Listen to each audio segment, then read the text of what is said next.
네, 오늘 하나님의 말씀은 창세기 보도록 하겠습니다. 창세기 21장 16절을 보도록 하겠습니다.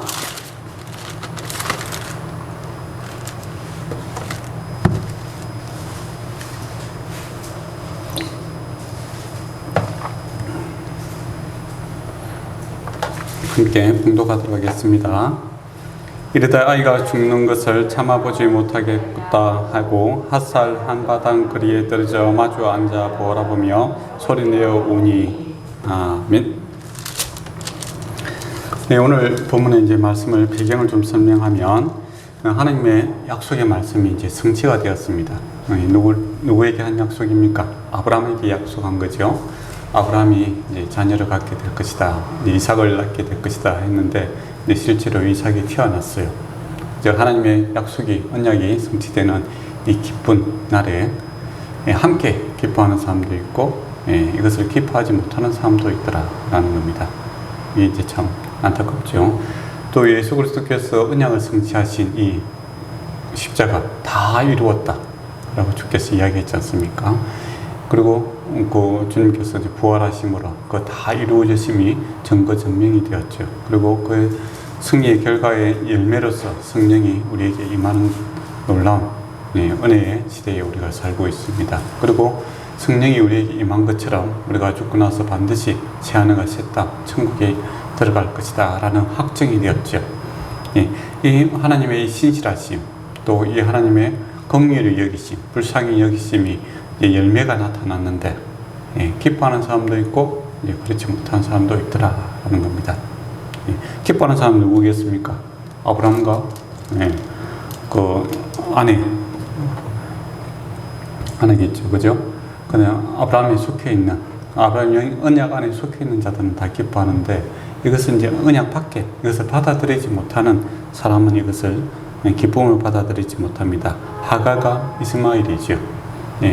하가가 이스마엘이 하나님 안에 속해 있다고 자기가 그 소속을 갖다가 그 안에 두었으면 이것을 함께 기뻐할 수 있는 자가 되었을 것인데 이것을 하나님의 시각에서 바라보지 않고 자기는 그 밖에서 이것을 바라보고 있습니다. 그러니까 육신의 생각만 하고 있는 거죠.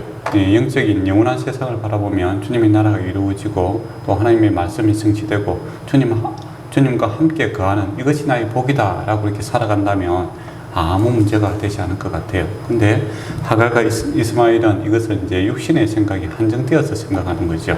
그냥 영원한 하나님 나라, 하나님 나라의 성취, 그걸 바라보는 것이 아니라 내가 장자로 너 혼자 있었는데 이 집안 모든 것을 내가 차지할 수 있었는데 이제는 이삭이 태어남으로 사라를 통해서 이삭이 태어남으로 인해서 어떻게 됩니까?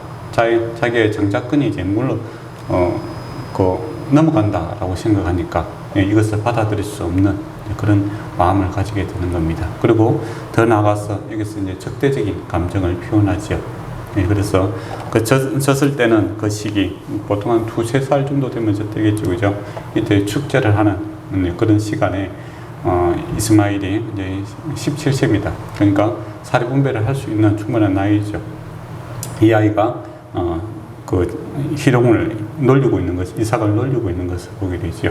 단순히 애를 놀렸다고 이렇게 집에 쫓아내는 것이 아니라 하나님의 약속의 성취에 대해서 동참하지 않고 그것을 시기 질투하고 반대하는 그런 입장에 서 있는 것을 이제 보게 됩니다. 근데 그것이 이제 문제가 되는 것이죠.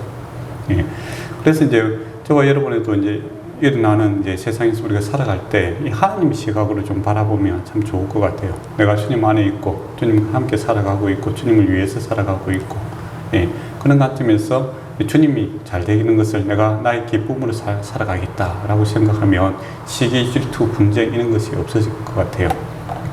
그런데 그 하나님 나라의 관점이 아니라 사람과 관계, 경쟁적인 관계에서 이렇게 생각하면 가족이라도 서로 시기, 질투할 수 있죠. 형은 잘 되고 동생은 못 되는 경우도 있고 동생이 잘 되고 형이 못 되는 경우에 서로 열등감을 가지기도 하고 또 부부 간에도 어떻습니까? 아내가 성공하고 남편이 성공하지 못하면 어떻게 되죠? 또 열등감 때문에 무리하게 사업을 하다가 망하는 그런 케이스가 많지 않습니까? 물론 이제 어떤 사람은 아내가 잘 되고 그러니까 잘 됐다 해서 예, 소주 먹다가 양주로 바꾸고 그냥 즐기고 살아가는 사람도 있는데 보통은 이제 열등감이 쓰다듬죠. 그러다 보니까 자기 능력이 안 맞는 일들을 하다가 보면 이제 큰 어려움에 처해지는 그런 모습이 있습니다. 그러니까 우리가 하나다라는 것, 또 우리가 한 목표, 큰 목표 안에서 이렇게 바라보면은 서로의 다양성이 있고 서로 채워주고 또 부족한 것들을 받아들이면서 상호 존중하고 서로 사랑할 수 있는 아름다운 관계가 될 수 있는 겁니다. 그런데 이게 이제 큰 그림이 아니고 작은 그림만 바라보고 자기 것만 이렇게 고집하게 되면 아무리 좋은 것을 받아들이지 못하는 그런 일이 발생하게 되었다는 것이죠. 그러니까 하갈과 이스마엘이 쫓겨나게 된 이유는 하나님의 시각에서 또 하나님의 나라의 관점에서 이것을 바라보지 아니하고 육신의 관점에서만 이것을 해석하니까 영적인 이 축복을 함께 누리지 못하는 사람이 되었다라는 것이죠. 그러면 이제 아브라함 입장에서도 이게 참 고민이 되는 문제 아니겠습니까? 아브라함 입장에서는 뭐 이스마엘도 자기 아들이고, 그죠? 17년 동안 자기 아들이고 또 애지중지하게 키웠는 거고, 또 어느 사라 입장에서는 좀 미움의 대상이 될 수 있겠지만은 아브라함 입장에서 보면 하갈도 자기 부인이잖아요, 그죠? 부인이고 아들도 자기 아들이에요. 그런 입장에서 이제 상당히 고민이 되는 겁니다. 그래서 본격적으로 또 이 사라가 이 하갈을 갖다가 엄청나게 괴롭히지 않습니까? 그렇게 되니까 이제 앞으로 이 문제가 더욱더 커질 일밖에 남지 않았다, 이제 그거죠. 근데 이제 육신적으로 이제 이스마엘이 이제 17살이고 지금 이삭은 어떠죠? 2~3살 되는 꼬마니까 싸우게 되면 누가 이기겠습니까? 이스마엘이 이기죠. 그리고 또 인간 세상에는 워낙에 또 변수가 많거든요. 죽일 수도 있는 거고, 우리 창세기에 보면은 벌써 살인 사건이 일어났지 않습니까? 쌍둥이 간에도 이렇게 쌍둥이 아니고 형제지 간에도 이렇게 가인과 아벨 사건에 보면 죽음의 사건이 일어나는 거죠. 그럼 충분히 이것이 가능한 겁니다. 그러니까 자기 어머니를 계속 괴롭히고 나를 괴롭히는 사라가 있고, 사라 나이가 많지 않습니까? 그리고 어린 나이, 자기 스스로 보호할 수 없는 그런 나이죠. 그리고 아버지 아브라함은 이미 나이가 많고, 그렇다면 집안에서 이제 이 불화가 계속 이렇게 커진다면 정말 이렇게 온 집안이 불태우고 남을 수 있는 그 위험이 도사리고 있는 것입니다. 그렇지만 또 이 아이를 갖다가 어떻게 해야 될까? 거기에 대한 어떤 대책이 없는 그런 이제 상황이 되지요. 사람이 만든 일들, 이거는 어떻게 보면 사람이 감당하지 못하는 일도 이렇게 커지는 경우가 많습니다. 저와 여러분이 살아가는 것도 그렇죠. 우리가 처음에는 별거 아니라고 이렇게 했던 이 문제가 나중에 큰 문제를 다가와서 내가 감당치 못하는 일들이 많죠. 특히 이제 이게 하나님의 약속에 어긋난 것, 또 믿음이 없음으로 행한 것들 또는 더 적극적으로 죄의 씨앗을 뿌렸을 때 그 열매가 이제 돌아오게 되면 이게 감당이 안 되는 경우가 많습니다. 이 사건도 사실은 믿음이 부재해서 생긴 출발점은 이제 거기서부터 출발하는 거 아닙니까?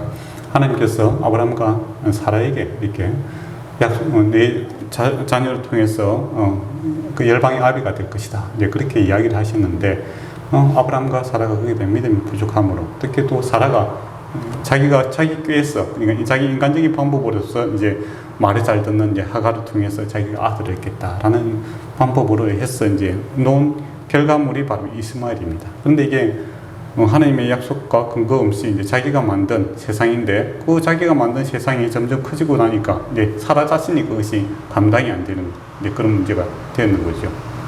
그러니까 이걸 누가 이제 해결할 것인가, 이제 그게 이제 가장 큰 포커스가 이제 모이고 있습니다. 근데 이제 사람이 감당이 안 되죠. 그러니까 그 아버지 대신 하나님께서 이것을 감당합니다. 이게 참 은혜입니다, 사실은. 저와 여러분이 뿌려놓은 많은 것들이 열매로 해서 돌아오게 될 때 감당이 안 되는 일들이 많아요. 그때 감사하게도 전혀 이것을 감당할 의무가 없는 하나님께서 이것을 감당해내십니다. 죄의 열매들을 주께서 감당하심으로 십자가를 지시지 않습니까? 그리고 우리의 허물의 열매를 주께서 감당하심으로 벌거벗으시고 부끄러움을 당하시고 우리에게 의의 옷을 입혀주셨죠. 왜 그랬을까? 그분이 우리 아버지 되시기 때문입니다. 부모라는 것은 그런 거죠. 자녀에게 사실은 예. 자녀의 잘못은 객관적으로 보면 인간대로 생각하면 어떻습니까? 자녀의 문제 자기가 알아서 해야 되죠. 그런데 예, 부모라는 이유로 모든 자녀의 문제를 부모가 다 대신 덮어쓰는 그런 경우가 많지요. 그게 이제 보호자 개념입니다. 하나님께서 우리의 보호자 되시고 우리의 근원이 되시고 우리의 아버지 되심으로 우리가 스스로 해결하지 못하는 문제를 아버지께서 친히 나서서 이것을 감당하시는 것을 보게 되죠. 이게 참된 권위입니다. 참된 권위 어디서부터 오는가라고 했을 때 책임져 주는 것에서부터 권위는 생긴다라는 것이죠. 근데 책임지지 않고 책임을 회피하고 영광만을 구하는 그런 것은 어떻게 되겠습니까? 그거는 이제 사람이 이제 그 명예욕에 이제 쌓여서 살아가게 되면 존경도 안 하고 이제 그것 때문에 문제가 더 생길 수 있죠. 그래서 집안이라든지 교회라든지 단체에서 권위자로 살아가고 싶다. 내가 권위자로서 대접을 받고 싶다라고 한다면 책임지는 그런 모습들을 많이 보여야 됩니다. 뭐 어디까지 책임지는가? 내 것만 책임진다. 그러면 이제 그냥 평범한 사람이죠. 지도자는 될 수가 없습니다. 지도자는 항상 남의 잘못까지도 함께 그 일에 대해서 같이 공동 책임을 지겠다라고 할 때 참된 권위가 생기는 거죠. 그래서 참된 존경이 이제 거기서부터 나타나는 겁니다. 우리가 하나님께 영광을 돌리는 이유도 그거죠. 인간이 뿌리놓은 이 씨앗을 주께서 참 권위자이신 주께서 이것을 감당해 내시고 책임을 지시는 그걸 통해서 우리가 하나님께 영광을 돌릴 수 있습니다. 그래서 이제 이 불안한 이 상태를 하나님께서 약속의 말씀으로 다시 언약으로 약속의 말씀으로 이것을 해결해 나가시는 것을 보게 됩니다. 아브라함 입장에서는 이제 이 이스마엘을 어떻게 해야 될 것인가? 이 문제죠. 믿음이 있다면, 믿음으로 받아들인다면, 이거 쉬운 문제일 수도 있어요.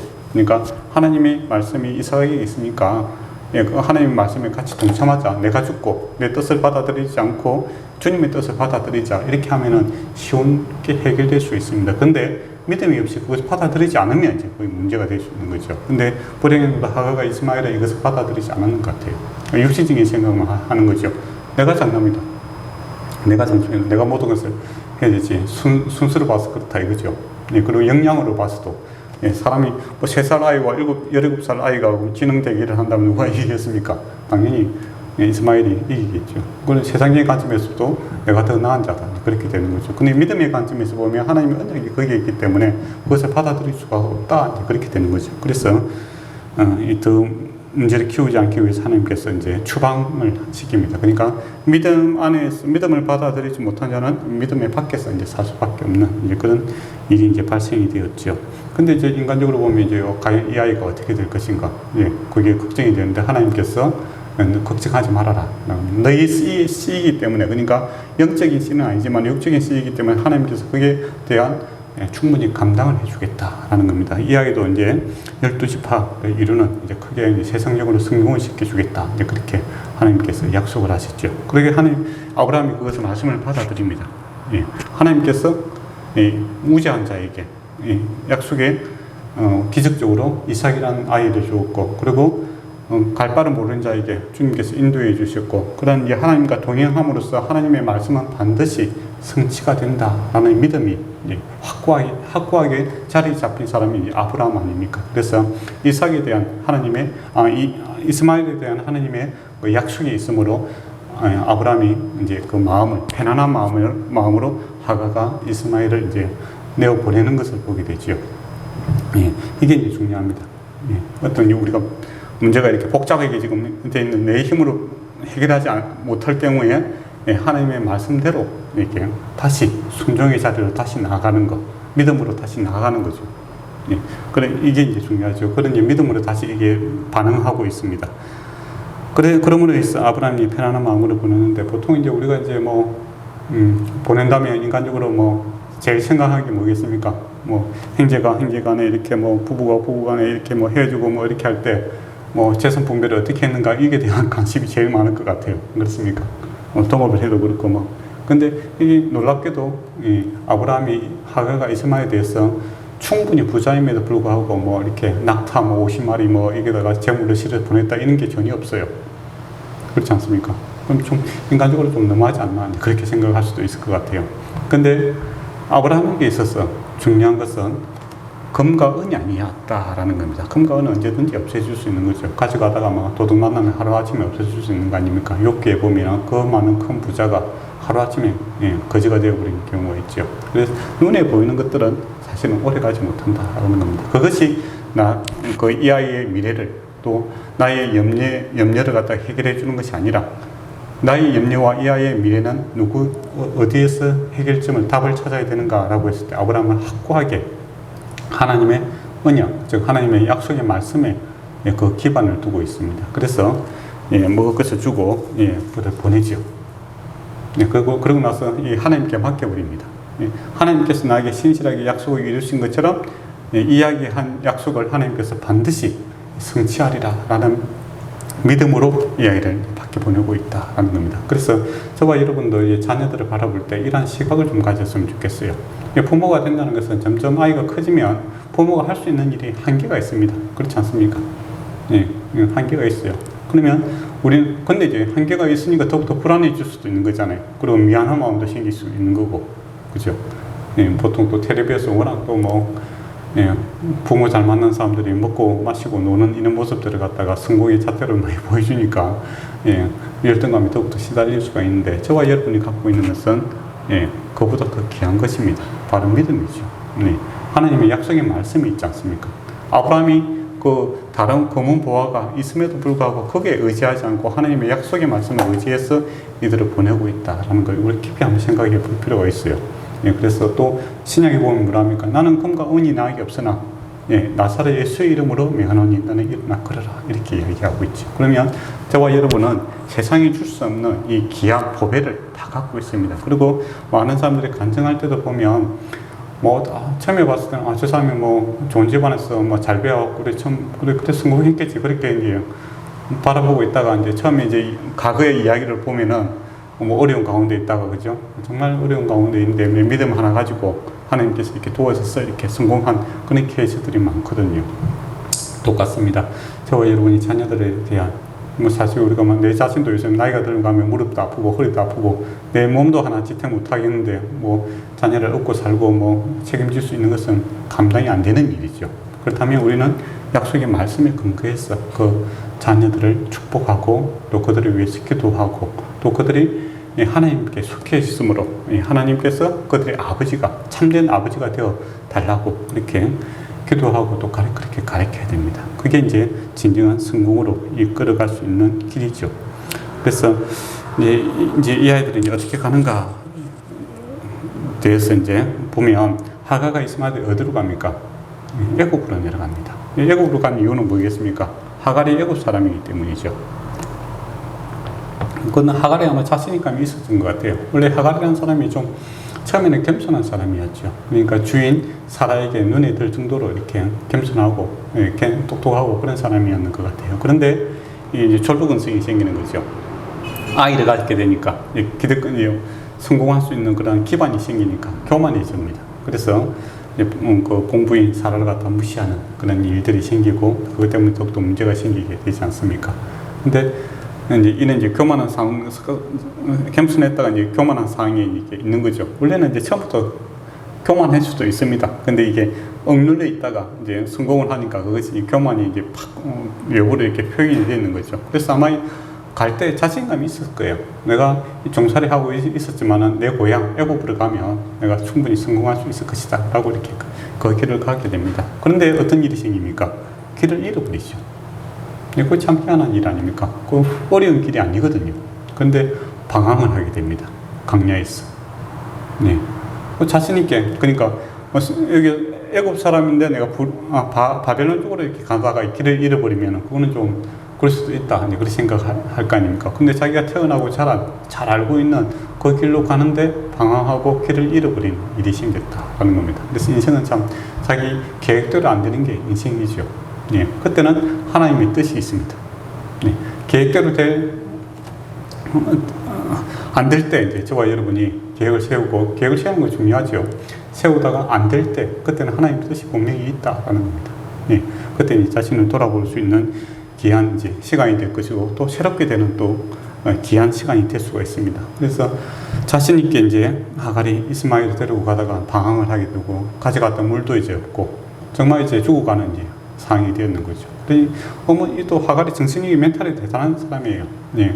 그래도 이 아이를 살리기 위해서 그 끝까지 최선을 다합니다. 아이를 갖다가 그 나무 사이에 이렇게 그늘에 두고 또 아이가 자기가 또 리더인데 아이 앞에서 울고 그렇게 하면 어떻게 되겠습니까? 또 마음이 더욱 무너지지 않습니까? 그래서 아이의 마음을 갖다가 최소한 불안함을 덜하게 하기 위해서 화살 한 그림이 화살 보통 한 쌈이 한 100m에서 200m 떨어지지 않습니까?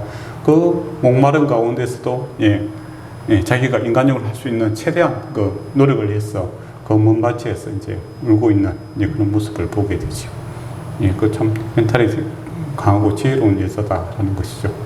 그런 의미에서 보면 사라가 이제 왜 이 하갈을 갖다가 이제 통해서 자기 아이를 가꾸자 했는가 그런 것도 생각할 수 있는 것 같아요. 그러나 인간의 멘탈이 강하고 또 인간이 지혜롭고 이거는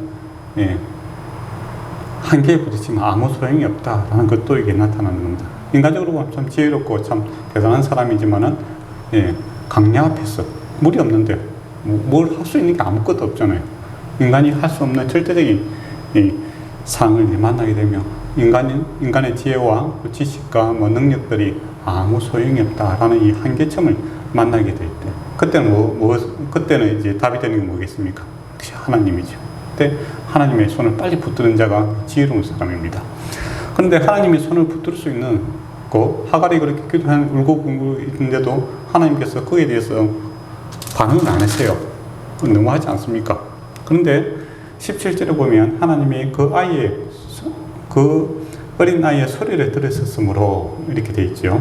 하나님의 사자가 하늘에서부터 하갈을 불러 그렇게 이야기합니다. 그러니까 하갈은 이렇게 울고짖고 있는데 하나님께서 안 들었다라는 것이죠. 그런데 그 아이 누굽니까? 이스마엘이죠. 이스마엘이 이제 그 숲속 그 나무 밑에서 이제 소리 내고 이야기하지도 못하고 뭐 중얼중얼 하고 있는 거죠. 이제 그 자기도 상황을 아는 거죠. 또 자기 어머니가 이제 자기도 그렇고 목말라 죽어가고 있고 어머니도 이제 저 멀리서 이제 죽어가고 있는 그 안타까운 그 신음 소리를 하나님께서 들으시고 하갈에게 응답을 하고 있다는 겁니다. 그러니까 기도는 오래 하는가 간절하게 하는가 이게 중요한 게 아닙니다. 하갈만큼 지금 간절한 사람이 어디 있겠습니까? 여러분이 다 자녀들이 있으니까 내 자녀가 이 앞에서 좀 죽어가고 있는데 그 의미의 마음으로 바라봤을 때 그만큼 간절한 사람은 세상에 없어요. 그만큼 간절하게 기도했는데 하나님께 듣지 않더라라는 겁니다. 오랫동안 기도했겠죠. 그래도 안 들으십니다. 그런데 이 아이가 기도할 때 하나님께서 들으셨다라는 겁니다. 그러면 기도의 핵심은 무엇입니까? 인간의 간절함이 있는 것이 아니라 관계에 있는 겁니다. 관계. 하나님께서 이 아이에 대한 약속의 말씀을 주었지 않습니까? 아브라함에게 말씀했어. 이 아이가 반드시 성공하게 되고 또 12족속을 이루는 이제 그런 자로 성장하게 될 것이다. 이 하나님의 약속의 말씀이 그 이스마엘에게 있었는 겁니다.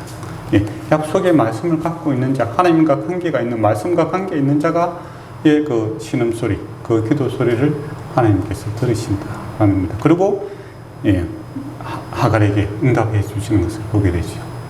그렇다면 육신의 축복만 받은 어떻게 보면 이스마엘이죠. 이스마엘이 이제 그 아랍의 그 무적의 그 전사들 아닙니까? 그 엄청나게 큰 나라를 갖다가 세웠던 그 사람들이죠. 육신적으로 보면 이 이스마엘이 엄청나게 성공한 사람입니다. 그러나 영적으로 보면 하나님 나라, 영원한 나라는 차지하지 못하는 사람이죠. 그런데 저와 여러분은 어떤 사람들입니까?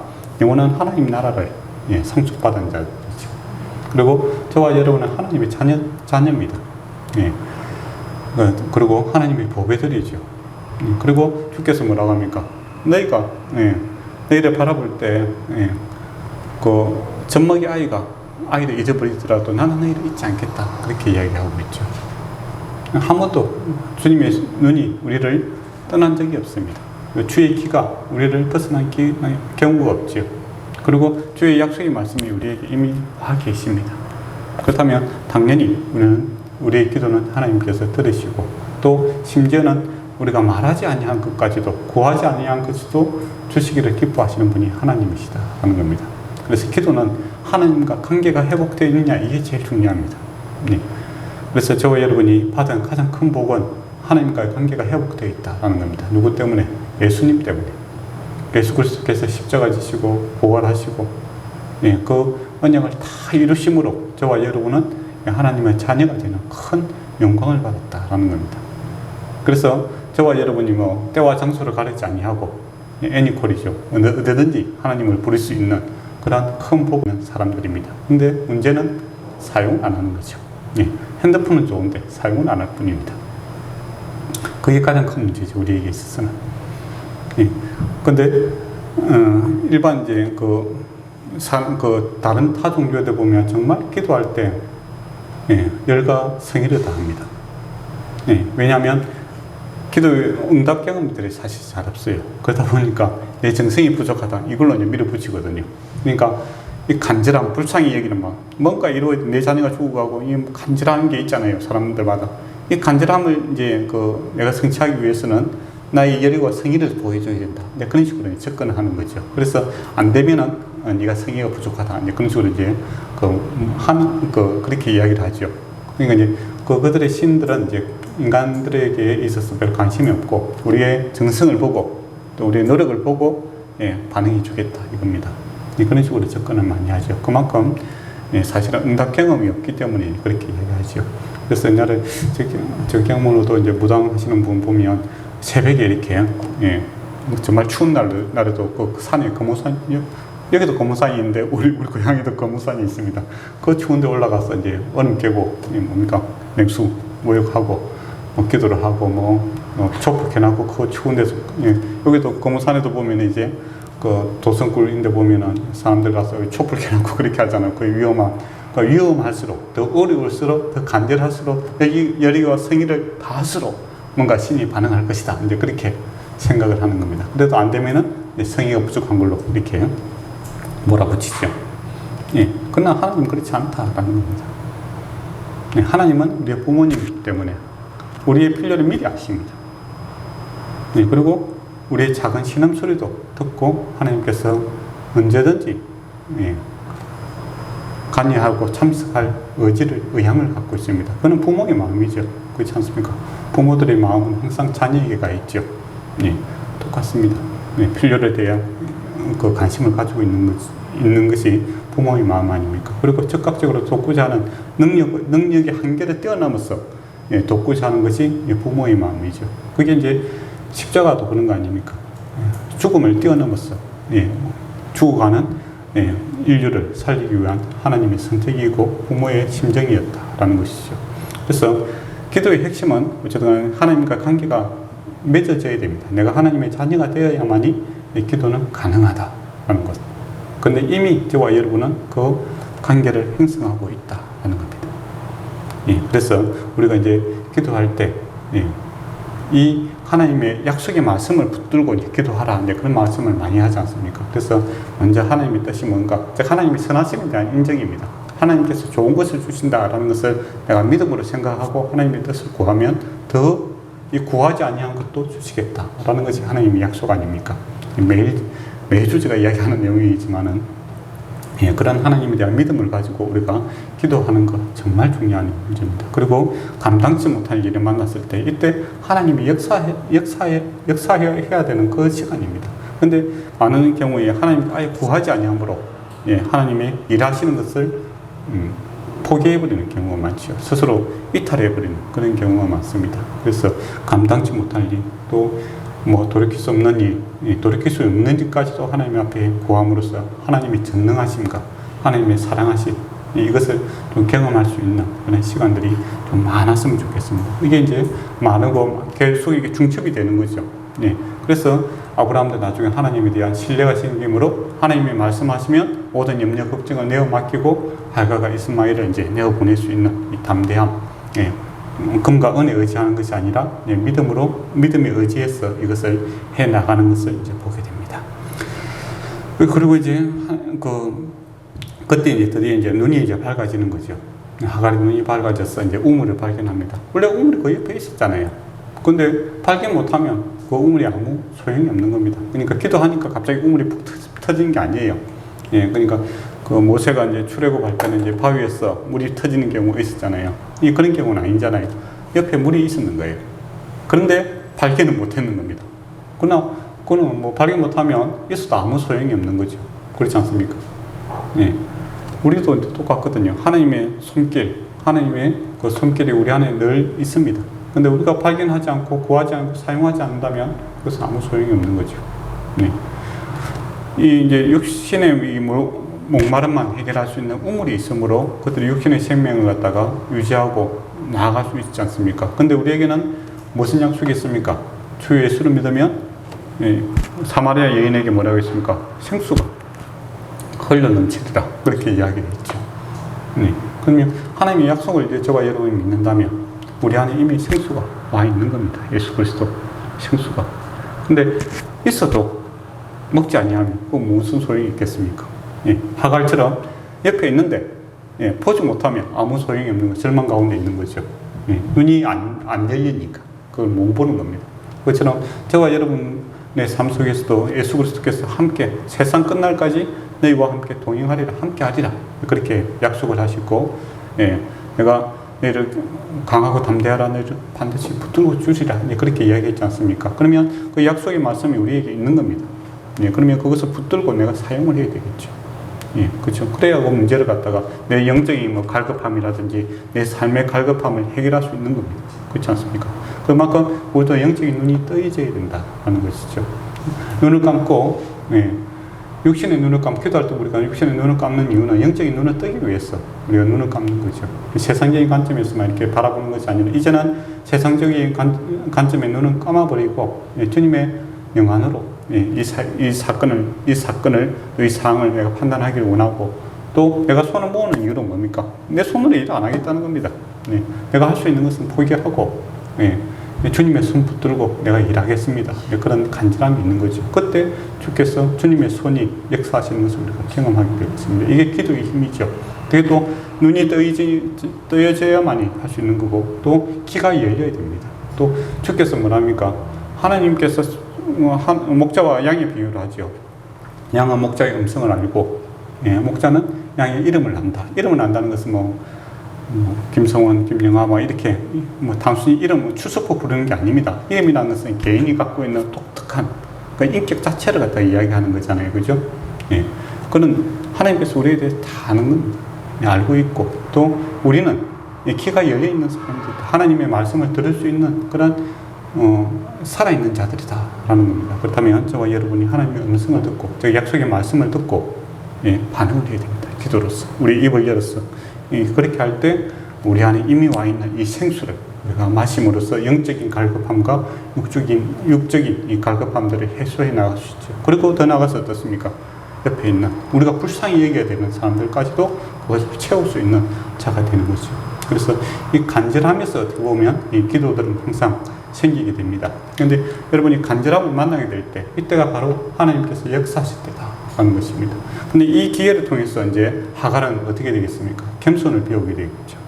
그리고 애굽으로 내려가지 않습니다. 그리고 이제 그 일대에서 이제 그 이스마엘이 성장하여 이제 하나님의 약속대로 이제 12민족을 일으켜야 되는 이제 그런 때가 됐죠. 처음 계획대로 하면 이제 애굽에 내려가면 어떻게 되겠습니까?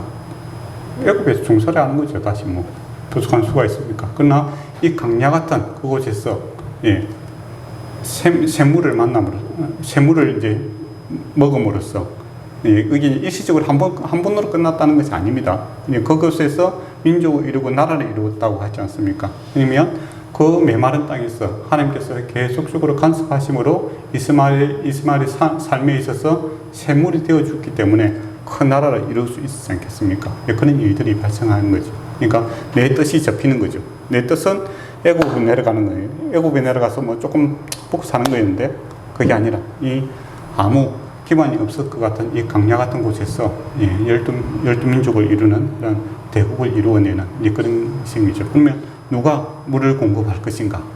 하나님이 공급하시자 하심으로 이것이 성취가 되는 것을 보게 됩니다. 그러면 이제 저와 여러분이 하나님의 약속을 이제 말씀을 딱 받았을 때 제일 먼저 일어나는 일은 뭐냐면 포기입니다. 포기. 한계에 도달하게 되는 거죠. 예, 우리가 이제 예수 믿게 되는 것도 사실 한계에 부딪혔어요. 회개하는 거 아닙니까? 내 힘은 도저히 안 되니까 내가 회개하고, 내 힘과 능력으로서는 도저히 천국 갈 수 없으니까, 내 삶을 아름답게 만들 수 없음을 고백하는 것이 회개입니다. 세례받고 주님 외에는 답이 없습니다. 손 들고 노는 거죠. 예, 그죠? 똑같이 하나님의 약속이 우리 안에 성취되기 위해서는, 하나님께서 일하시기 위해서는 인간의 한계를 부딪혀야 된다라는 겁니다. 그것이 이제 쉬운 일 아니고 고통스러운 일이죠. 하나님께서 그 과정을 반드시 통과시킵니다. 그래서 겸손한 자를 만들죠. 그래서 내 뜻은 애굽에 있었더라도 이제는 하나님의 뜻을 구하는 자가 되는 그런 자로 만들었어. 그곳에서 전혀 가망 없는 곳에서 하나님께서 역사하심으로 하나님이 도움 없이는 도저히 불가능한 일이다라는 것을 하나님께서 증명해 내시고 본인도 그것을 알게 되는 일들이 생깁니다. 그게 예수 믿는 사람들이 간증하는 내용들의 대부분 내용입니다. 원래 계획대로 안 되더라라는 겁니다. 인생이 그래 계획대로 안 되는 겁니다. 그때 하나님의 뜻대로 되기를 소망하는 자가 믿음 있는 자죠. 그때 이제 겸손을 배우게 되는 겁니다.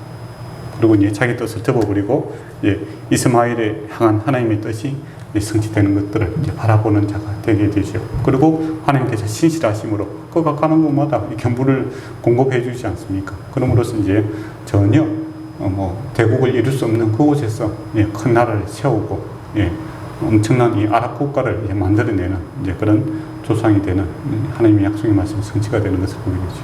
그게 이제 이스마엘에게 약속이 성취되는 그런 모습입니다. 그러면 저와 여러분은 사실은 이스마엘보다 더 큰 복을 누리고 있는 사람들이죠.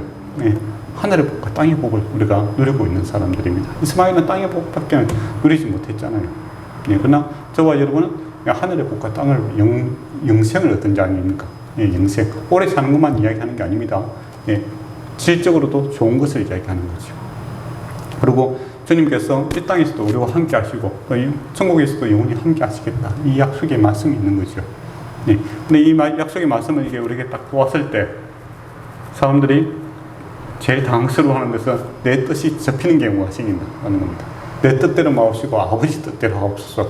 이 고백을 하나님께서 받아내시고 하나님의 약속을 성취해내십니다.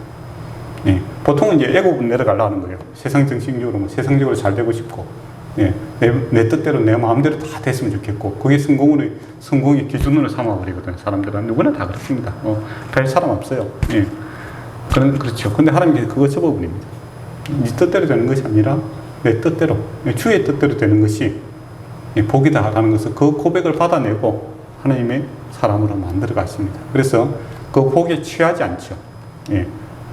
내 뜻대로 되고는 복에 취해버립니다. 그래서 복을 받으나 교만해지다든지 남용을 한다든지 그렇게 해서 복이 복으로 끝나는 것이 아니라 복이 하로 끝나는 경우가 태반이죠. 그래서 많은 권력자들이 참 절대 권력에 앉았다가 폭망해야 하는 곳, 저주의 길로 가는 것이 많습니다. 그러나 주님께서는 그렇게 복을 만들지 않습니다. 내 뜻대로 마시고 아버지 뜻대로 하옵소서라는 이 겸손한 무릎 아래서 열매를 만들죠. 그래서 바울이 이야기한 것처럼 내가 부하나 가난하나 온전히 주님의 뜻이 이루어지고 주님 나라가 이루어지는 것을 내가 참 기쁨으로 참 만족으로 살아가는다라는 이 표대를 잊지 않는 그러한 사람으로 만들어갑니다. 그러니까 외적인 복만 누리는 것이 아니라 이 사람 자체가 복된 사람으로 만들어가는 거죠. 인격적으로 주님을 닮음으로 정말 무엇을 하든지 먹고 마시든 무엇을 하든지 복된 사람으로 만들어 가시는 것이 하나님의 궁극적인 우리를 바라보시고 우리를 키워가는 그런 모습이다 라는 겁니다. 그래서 정말 여러분이 하나님의 뜻이 이루어지기를 원합니까? 저는 이루어지기를 원합니다. 그것이 참된 가치가 있기 때문이죠. 이 땅뿐만 아니라 영원한 천국에 가서도 참된 가치가 있는 것입니다. 그렇다면 내 뜻을 접어야 됩니다. 내 뜻대로 하지 마옵시고 아버지 뜻대로 되옵소서라는 이 겸손한 무릎을 통해서만이 하나님께서 그러니까 이게 십자가죠. 십자가를 통해서만이 이게 부활의 영광을 맛보게 하는 이 방식을 하나님께서 결국 포기하지 않습니다. 그렇다면 저와 여러분이 지혜로운 자라면 안 된다. 뭔가 안 된다. 내 마음대로 안 된다. 그러면 내 뜻을 접어야 됩니다. 하나님 뜻을 구해야 되는 거죠. 그러면 영적인 눈이 뜨게 될 것입니다. 이 하갈이 우물을 발견한 것처럼 내 안에 주의 영생의 생명수가 흐르고 있다. 주께서 내 아버지 되시고 내 모든 문제를 주께서 답이 되어 주시기 위해서 우리와 함께하고 있다라는 이 샘물을 여러분이 발견하게 될 것입니다. 이미 들었던 말씀인데, 이미 알고 있는 말씀인데 이것이 믿음으로 내가 확 와닿는 그런 게 되죠. 그게 이제 물을 마시게 되는 거죠. 발견하고 마시게 되는 거. 바라만 보고 있는 것이 아니라 마시게 될 때 우리가 힘이 생기지 않습니까? 그것처럼 전능하신 주님, 나를 사랑하시는 주님, 나와 함께 하시는 그 주님과 온전히 연합될 때 하나님의 능력이 나의 능력이 되고 하나님의 기쁨이 나의 기쁨이 되고 주님의 평안이 나의 평안이 되는 그런 일이 발생을 하게 되거든요. 그것을 우리가 사모해야 됩니다. 모든 일에 주님 앞에 기도할 수 있는 이 기도의 문이 열려 있고 기도의 관계가 여러분이 형성되어 있는 사람입니다. 그렇기 때문에 여러분이 복된 사람들이죠. 그래서 마태복음에서 복되도다 심령이 가난한 자요 그렇게 이야기하지 않습니까? 그게 바로 예수 믿는 사람을 가리킵니다. 내 힘으로 도저히 못 삽니다. 그거 고백하는 자가 심령이 가난한 자 아닙니까? 여러분이 그 고백을 이미 한 사람들입니다. 세례 받을 때 주님 한 분 외에는 내가 답이 없습니다. 나는 죽었고 내 안에 예수 그리스도가 살아나기를 원합니다. 그 애통함이 있는 자들이죠. 나의 무능함과 나의 죄와 나의 허물에 대한 애통함이 있는 자들이죠. 하나님께서 우리를 위로하시는 것을 보게 될 것이고, 또 우리의 기업이 없어서 힘들어하는 무능함을 경험하는 자들이죠. 그러나 마음이 오냐 주님께서 우리에게 평안을 주시고 주께서 다 책임져 주실 것이라는 확신의 말씀이 우리에게 들어옴으로써 하나님 나라를 우리 안에 허락하시는 것들을 경험하게 될 것입니다. 그것을 누릴 수 있는 여러분은 참된 복된 사람이죠. 그래서 이스마엘을 부러워할 것이 아니라 이스마엘보다 저와 여러분이 더욱더 복된 사람이다 하는 것을 알고 감사하고 기도하였어야 됩니다. 기도하도록 하겠습니다. 아버지 하나님, 이미 우리를 들으시고 또 우리의 소망을 아시고 또 우리에게 참된 가치가 무엇인지를 아시는 주님이시여, 이제는 나의 뜻을 접고 주님의 뜻을 받아들이기를 원합니다. 그래서 주님의 나라와 의가 우리 안에서 온전히 이루어지는 것을 함께 기뻐하는 자가 되기를 원합니다. 교만한 마음이 있다면 겸손한 마음으로 변화되기를 원합니다. 내가 아직 죽지 못하고 세상의 애고의 정신을 따라 살고자 하는 헛된 욕망이 있다면 그것 또한 죽기를 원합니다. 그래서 광야 같은 곳에서 오직 하나님 의지함으로써 하나님의 선한 뜻이 이루어지게 하시고 참으로 하나님 나라가 확장되어가는 하나님 한 분만으로 나는 만족할 수 있고 또 하나님 한 분만으로 능히 일어날 수 있다라는 것이 우리의 그 삶에 있어서 신앙의 고백이 되기 원하며 또 우리 주님이 선한 열매를 우리가 먹고 마시는 자 또 나누는 자가 될 수 있도록 은총을 베풀어 주시옵소서. 살아계신 하나님, 좋으신 하나님을 우리가 만나게 하시고 또 불쌍히 여기고 간절하게 사모하는 자들을 위해서 그들을 위해서 기도하는 자 될 수 있도록 은총 베풀어 주시옵소서. 예수님 이름으로 기도드리옵나이다.